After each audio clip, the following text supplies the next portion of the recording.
또 자기를 의롭다고 믿고 다른 사람을 멸시하는 자들에게 이 비유로 말씀하시되 두 사람이 기도하러 성전에 올라가니 하나는 바리새인이요 하나는 세리라. 바리새인은 서서 따로 기도하며 이르되 하나님이여 나는 다른 사람들 곧 토색, 불의, 간음을 하는 자들과 같지 아니하고 이 세리와도 같지 아니함을 감사하나이다. 나는 일에 2번씩 금식하고 또 소득의 11조를 드리나이다 하고 세리는 멀리 서서 감히 눈을 들어 하늘을 쳐다보지도 못하고 다만 가슴을 치며 이르되 하나님이여 불쌍히 여기소서 나는 죄인으로소이다 하였느니라. 내가 너희에게 이르노니 이에 저 바리새인이 아니고 이 사람이 의롭다 하심을 받고 그의 집으로 내려갔느니라. 무릇 자기를 높이는 자는 낮아지고 자기를 낮추는 자는 높아지리라 하시니라. 사람들이 예수께서 만져주심을 바라고 자기 어린 아기를 데리고 오매 제자들이 보고 꾸짖거늘 예수께서 그 어린아이를 불러 가까이 하시고 이르시되 어린아이들이 내게 오는 것을 용납하고 금하지 말라. 하나님의 나라가 이런 자의 것입니다. 다 같이 있습니다. 내가 진실로 너희에게 이르노니 누구든지 하나님의 나라를 어린이같이 받아들이지 아니하는 자는 결탄코 거기 들어가지 못하리라 하시니라. 아멘. 말씀을 전하기 전에 광고 잊어먹은 게 하나 있어가지고요. 이번 주 금요일날 토요일날 교회 학교 수련회 가는 거 여러분들 많이 기도와 물질로 많이 도와주시면 감사하겠습니다. 그 말을 제가 까먹어가지고 일단 말씀을 드리겠습니다. 오늘 말씀 보면요, 종려주일과 참 연결되는 그런 말씀이라고 생각합니다. 예수님이 고난주간에 시작되는 첫날로 이 부활주일 전주를 우리가 정해서 지키는 것이 바로 이 종려주일이죠. 예수님이 예루살렘 성에 입성하실 때 예루살렘 사람들이 종려가지를 흔들어서 그의 입성을 축하했다라는 것에서 바로 이 종려주일은 유래했습니다. 당시에 군중들이 어떤 마음으로 종려나무 가지를 흔들었을까? 저는 그것이 참 궁금합니다. 그들은 예수님께서 예루살렘에 입성하실 때 열심히 종려나무 가지를 꺾어서 흔들며 자기의 옷걸이를 들어오시는 예수님의 발 앞에 던져 놓으며 오늘 우리 찬양대가 외쳤던 호산나를 열심히 크게 외쳤습니다. 여러분, 호산나라고 하는 단어는 지금 구원하소서라고 하는 의미를 가지고 있습니다. 그러니까 그 당시의 사람들은 당시 로마 제국이나 주변의 문화권에서 종려나무를 흔드는 일들을 자주 했는데 그때 흔들었던 이유는 전쟁에서 승리했거나 아니면 왕이 다시 재입성했을 때 그것을 너무나 축하하고 또 그것을 환영할 때 흔드는 승리의 깃발을 표현한 것입니다. 그만큼 군중들은 예수님께서 예루살렘에 들어오실 때 단순히 예루살렘에 오신 것에 대한 웰컴이 아니라 어쩌면 예수라고 하는 우리가 소문으로 들었고 그 놀라운 가르침과 치유와 역사를 통해 이전에 우리가 생각했었던 다른 메시아들과는 다른 진정한 메시아일 것이다 라고 하는 그 기대감에서 예수님의 예루살렘 입성을 축하하고 그들이 마치 왕이 들어온 것처럼 마치 승리자가 들어온 것처럼 종려가지 나무를 흔들며 예수님을 맞이했다는 것이죠. 예수님이라면 그들이 생각할 때 홀리랜드라고 불리우는 이 예루살렘 땅에서 그리고 이스라엘 백성들이 있는 그 포로된 그곳에서 모든 적들을 다 몰아내고 다시 하나님의 선민의 나라, 하나님께서 택하신 그 나라를 세울 것이라는 기대감으로 군중은 열심히 종려가지를 흔들었을 것이라고 생각합니다. 그렇지만 예수님은 그들의 기대와는 달리 평화의 왕으로 오셨죠. 평화의 왕으로 오신 주님은 모든 사람의 죄를 대신하여 제물이 되기 위해 이 땅 가운데 오셨습니다. 그렇지만 군중들은 그 사실을 이해하지 못했죠.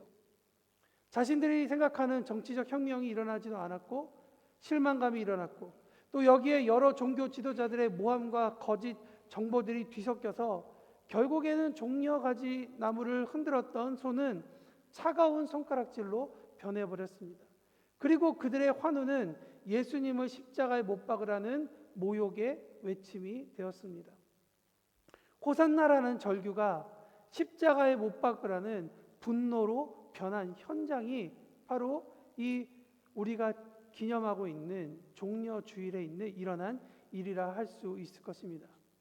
이 현상을 신학자 니콜라스 라이트라는 사람은 이렇게 정리했습니다.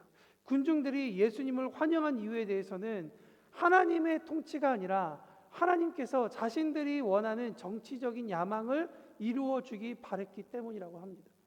그래서 그 분석은 그동안 그들이 경험하고 배워왔던, 그래서 알아왔던 예수가 그런 일들을 했기 때문이라고 생각한 거죠.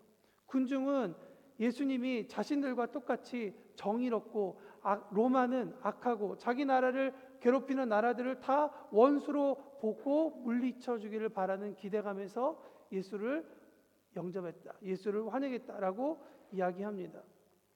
하지만 예수님께서 그들의 기대, 정치적인 혁명을 일으키지도 않고 충족시키지 않자 그들은 곧바로 예수님을 실패자 혹은 신성 모독자라고 규정하고 손가락질하기 시작했다는 것입니다. 그것을 이 니콜라스 라이트 신학자는 뭐라고 얘기냐면 자기의 의에 갇혀 있었다라고 얘기합니다.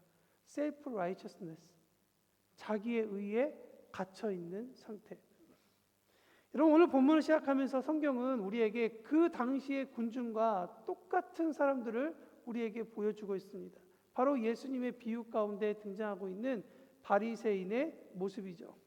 오늘 11절 말씀에 보면 예수님께서 바리새인들을 묘사할 때 그들을 이렇게 표시합니다. 11절 말씀 봅니다. 바리새인들이 서서 따로 기도하며 이르되, 여러분, 서서 기도한다라고 이야기하고 있죠. 서서 기도한다는 것은 당시에 유대인들이 하나님 앞에 기도하는 방법이었습니다. 하나님 앞에서 서서 나가서 하나님 앞에 1대1로 아주 겸손하고 무거운 마음으로 코람대어하는 모습이 바로 이 서서 기도하다라고 하는 그런 모습 가운데 등장하고 있는 것이죠. 당시 유대인들의 기도 방식이었고 너무나도 하나님 앞에 겸허한 모습으로 서 있는 거룩의 의지를 담고 있는 행위였습니다. 그 이후에 바리새인들의 기도의 내용을 들어보면 너무나도 그들의 마음 가운데 토색하지 않는 것, 불의에 대해서 참지 않는 것, 간음하는 사람들과 함께하지 않는 것, 그리고 죄인들과 같이 있지 않은 것 같은 토라에서 말하고 있는 율법을 정확하게 지키려고 노력하고 지켰다라는 것을 그들은 이야기합니다. 그리고 바리새인들은 게다가 7일에 2번씩 금식하며 11조도 하나님 앞에 분명히 드리고 있다라고 이야기합니다. 그들의 주장은 꽤 괜찮아 보이고 정말 율법을 잘 지키는 거룩한 모습처럼 보입니다. 그러나 그럼에도 불구하고 예수님께서 그들을 어떻게 평가하고 계시느냐? 예수님은 저들의 행동을 비판하고 계십니다. 그들의 비판하는 포인트는 어디였냐면 바로 자세 그 자체보다 장소와 의도 때문이었습니다. 기도를 올려드리는 그의 겉모습은 괜찮아 보이고 거룩해 보이지만 기도를 올려드리는 것이 아니라 오히려 예수님이 보시기에 바리새인들은 사람에게 보이려는 의도가 너무나도 다분해 보였다라는 것입니다. 사랑하는 성도 여러분, 기도에 있어서 중요한 것은 무엇일까요? 내가 기도함으로 인해서 하나님께 기도하고 소통하는 것 너무나도 중요합니다. 근데 그거보다 더 중요한 한 가지가 있는데 그것은 무엇이냐면 그 기도를 하나님께서 들으시느냐라고 하는 그 하나님께서 기도를 들으시는 것에 대한 여부가 아니겠습니까?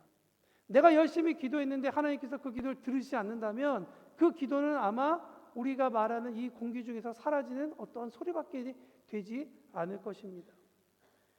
여러분, 기도에 대한 중요한 내용이 이사야 29장에도 기록되어 있습니다. 때는 이스라엘이 아수르 사네립에게 예루살렘이 포위되어서 국가의 존망이 달려있는 위험한 시기를 가지고 있습니다. 이미 북쪽은 나라가 망했고 이제 남아있는 남유다 반덩어리밖에 남아있지 않는 그 상황이었습니다. 그때 하나님께서 이사야라는 선지자에게 남유다에게 이렇게 말씀하십니다. 이 백성이 나의 입으로는 나를 가까이하며 입술로는 나를 공경하나 그들의 마음은 내게서 멀리 떠났나니 그들이 나를 경외함은 사람의 계명으로 가르침을 받았을 뿐이라. 그러므로 내가 이 백성 중에 기이한 일, 곧 기이하고 가장 기이한 일을 다시 행하리니 그들 중에서 지혜자의 지혜가 없어지고 명철자의 총명이 없어지리라 이야기하십니다. 이스라엘이라면 그 이름 그대로 하나님께서 다스리실 것이라고 하는 그 명제 가운데 그들은 살아내야 했습니다. 하나님의 보호하심을 의지하고 의탁했어야 됩니다. 그런데 이 이사야서 22장의 이 배경의 말씀을 보면 이스라엘 백성들은 하나님을 부르짖고 하나님 앞에 삶을 의탁하는 것이 아니라 오히려 그들의 위기 가운데 있는 적군을 물리치기 위해 하나님 대신 자신들이 보기에 더 강한 나라인 애굽을, 이집트를 선택하고 그들을 더 의지하는 모습을 보여주고 있습니다. 겉모양으로는 남유다도 하나님 앞에 예배하는 것 같고 하나님을 부르짖는 것 같은데 그들의 마음은 교만과 외식적인 신앙으로 제사 드리고 있다라고 하는 것이 예수님의 하나님께서 말씀하신 부분이죠. 그것이 결국 남유다가 망하게 되는 원인이 된다라고 성경이 이야기하고 있습니다. 여러분, 이스라엘 역사를 통해서 우리 한 사람 한 사람의 이 삶을 다시 한번 더 돌이켜보는 이 귀한 하루가 되기를 바랍니다. 예수님은 사람의 중심을 보시는 하나님께서 이사야 시대에도 그리고 이 본문의 바리새인의 시대에도 겉모양으로 그분에게 나오는 자들 그리고 자기의 의로 행동하려는 자들에게는 하나님께 아무런 감동이 없다라는 것을 말씀하고 있는 거예요. 그리고 그 이야기를 우리에게도 말씀해 주고 있다는 겁니다. 겉모양으로는 하나님 앞에 감동을 드릴 수가 없다. 우리의 중심으로 하나님 앞에 나아가야 된다는 것을 이야기하고 있는 것입니다. 아무리 자기의 의로 화려하고 꼼꼼하게 꾸미고 스스로 바라볼 때 의롭다 한들 하나님께서 불쌍히 여기시는 국률함으로 그 가득 찬 사랑이 인간에게 없으면, 인간과 만나지 않으면 바리새인은 물론 우리도 하나님의 나라를 경험하지 못한다라는 것이 오늘 본문이 우리에게 주는 경고입니다. 여러분, 그러므로 우리에게 필요한 것은 무엇이냐? 우리의 의로 똘똘 뭉친 기도가 아니라 13절에서 말하는 것 같은 세리의 기도가 필요한 것입니다. 하나님의 불쌍함이, 하나님의 긍휼이 우리 가운데 있기를 간구해야 하는 것이죠. 13절 말씀 한번 다 같이 읽어보도록 하겠습니다. 시작.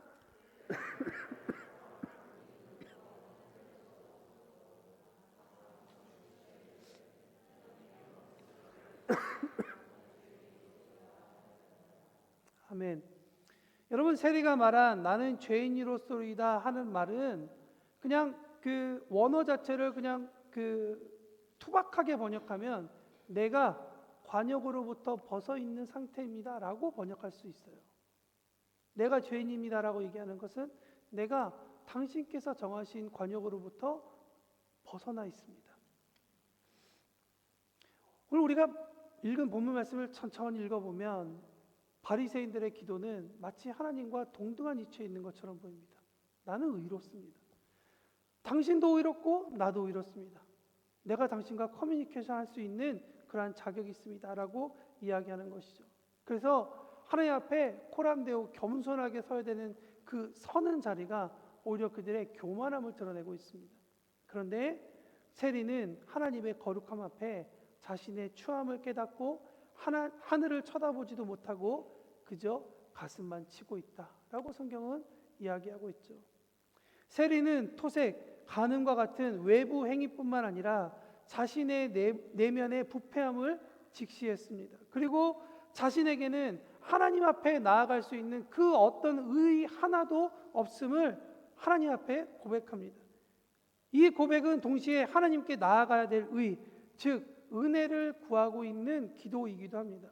불쌍히 여기소서라고 하는 말은 즉시 자비를 베푸시고 하나님과 화목하도록 은혜를 베풀어 달라라고 하는 세리의 기도인 것이죠.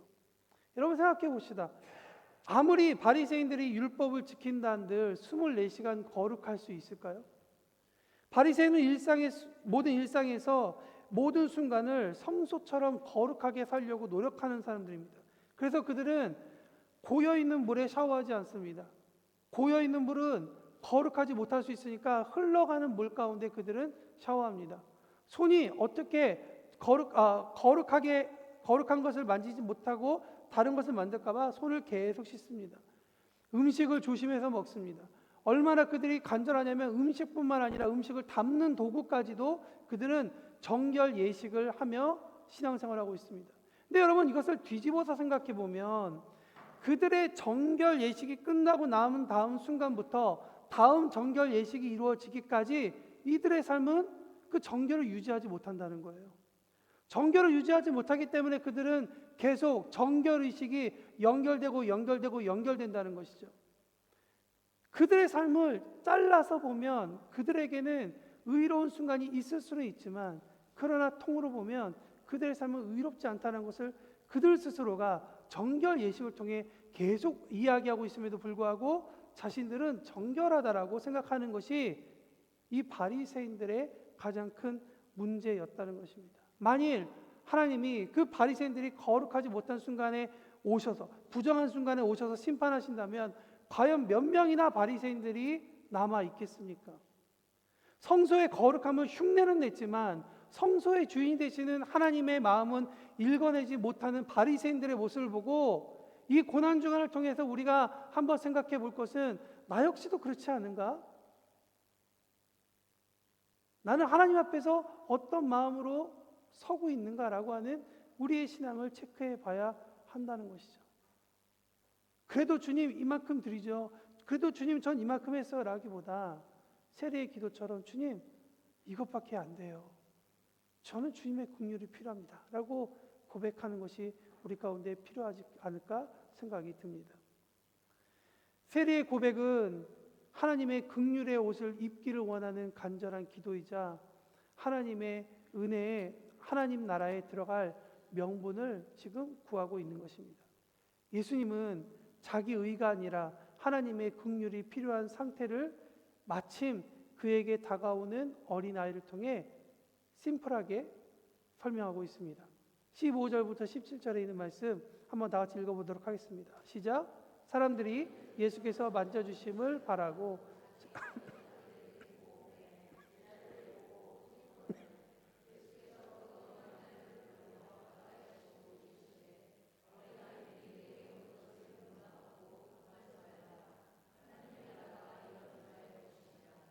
내가 진실로 너희에게 이르노니 누구든지 하나님의 나라를 어린아이와 같이 받아들이지 않는 자는 결탄코 거기 들어가지 못하리라 하시니라. 아멘. 여러분, 본문에 어린 아가들이라고 나와 있죠. 어린 아기라고도 이야기하고 있죠. 여러분, 어린 아가들이 예수님께 나올 수 있는 방법은 무엇이 있을까요? 오늘 여기 후원이가 막 돌아다니면 너무 선명하게 편할 텐데, 그보다 또 어린 아이들은 여러분 스스로 걸어서 예수님 앞에 나올 수가 없습니다. 어떻게 나오겠어요? 전혀 나오지 못하죠. 부모의 힘을 통해서만 예수님께 나올 수 있는 거예요. 여러분, 어린 아이들은 스스로 걸을 수 없기 때문에 주님 앞에 나올 수가 없습니다.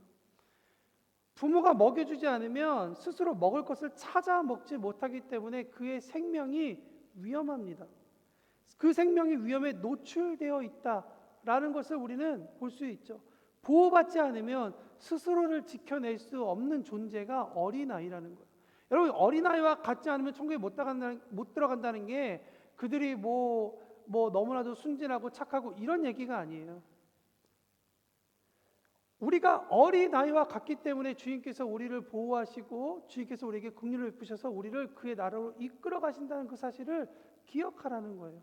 근데 자꾸만 우리는 우리의 의와 우리의 것으로 자꾸 하나님 나라에 다가가려고 하는데, 그렇게 되면 될수록 우리는 점점 더 하나님의 나라에서 멀어질 수밖에 없다라는 것이 본문이 우리에게 설명하고 있는 것입니다. 여러분, 어린아이들이 스스로 자기가 연약한 존재라는 것을 알고 있는 아이가 있을까요? 아이를 키워보시는 부모님도 알겠지만 이 아이들이 조금 이제 서기 시작한 순부터는 부모의 손길을 다 치웁니다. 이거 주면 치워라, 저거 치우면 줘라, 내가 다 할 수 있다라고 그렇게 표현합니다. 아이들은 자기 스스로 다 할 수 있다고 생각합니다. 아이들은 자기가 다 알고 있다고 생각합니다. 자기가 다 똑똑하다고 생각합니다. 마치 이사야서 24장에서 말하고 있는 것처럼 자기가 다 지혜를 가지고 있고 자기가 다 총명을 가지고 있다고 생각합니다. 그렇지만 주님께서 말씀하시는 거예요. 겉모습만 가지고 나아가면 지혜자들의 지혜가 없어지고 명철자들의 총명이 없어진다라고 이야기하고 있는 거예요. 그런데 이 이사야서 말씀이 우리에게 소망이 되는 것은 무엇이냐? 반대로 우리가 주님 앞에 나아가면 주님께서 우리의 지혜를 다시 회복시키시고 주님께서 우리의 총명을 다시 회복시키신다라고 이야기하는 것입니다. 하나님께서 우리에게 원하시는 모습은 그런 모습이라는 것이죠. 은혜라는 것은 받을 자격이 없는 사람에게 베풀어진 호의입니다. 다른 말로는 공로 없는 호의라고도 말할 수 있죠. 대접받을 만한 어떤 행동도 하지 않았는데 대가 없이 받아 누리는 것. 보네퍼는 이런 얘기를 합니다. 은혜가 값없다고 해서 값싼 것은 아니다. 받은 사람에게는 거저 주어지는 선물이지만 주는 이에게는 은혜의 크기만한 시간과 에너지 등 막대한 희생이 그 안에 있었다는 것을 기억해야 된다라고 이야기하고 있습니다.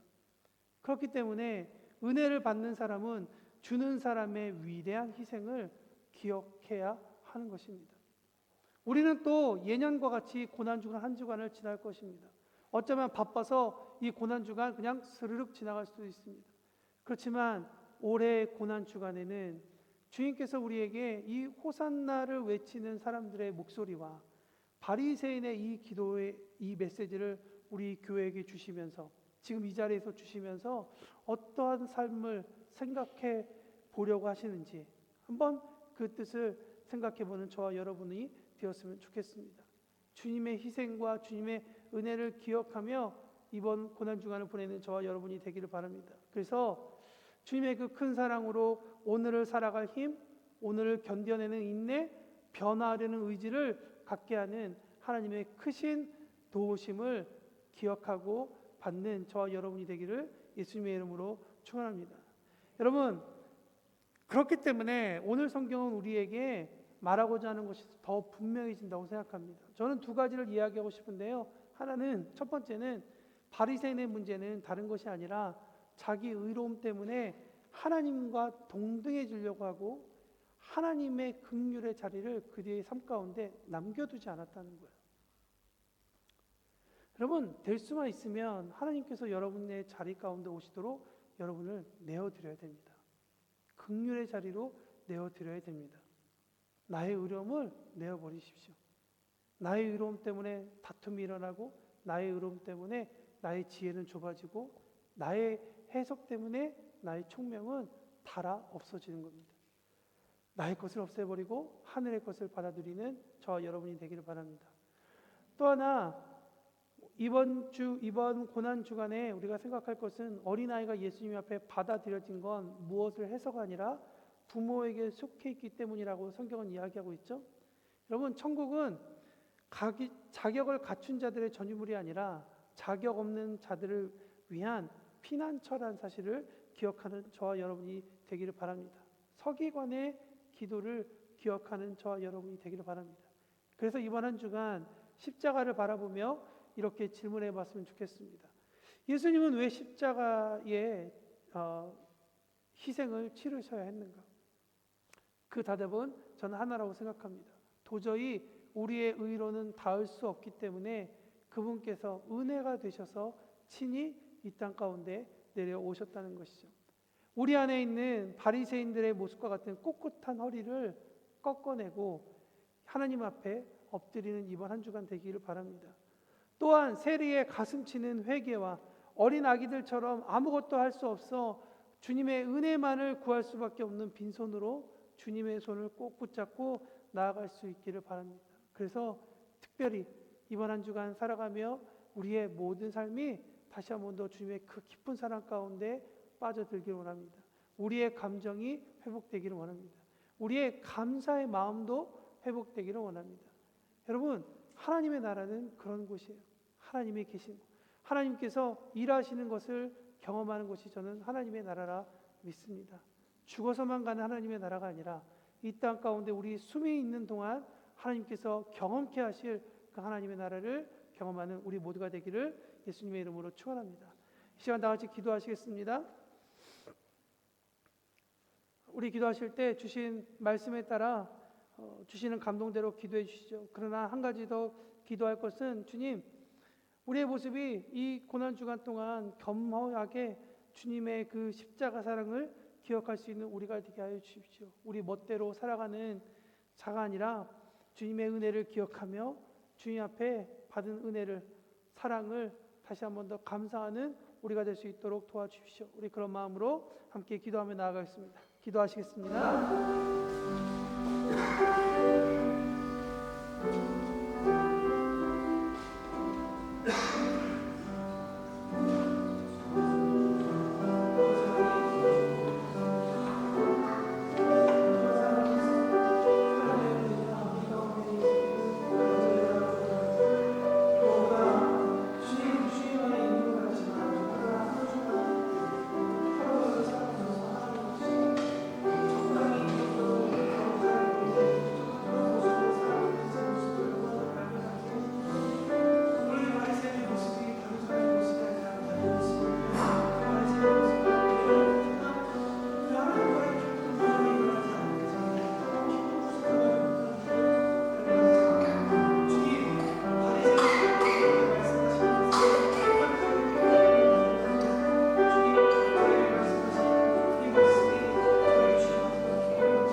어린아이들이 내게 오는 것을 용납하고 금하지 말라 말씀하신 주님, 우리는 어린아이와 같습니다.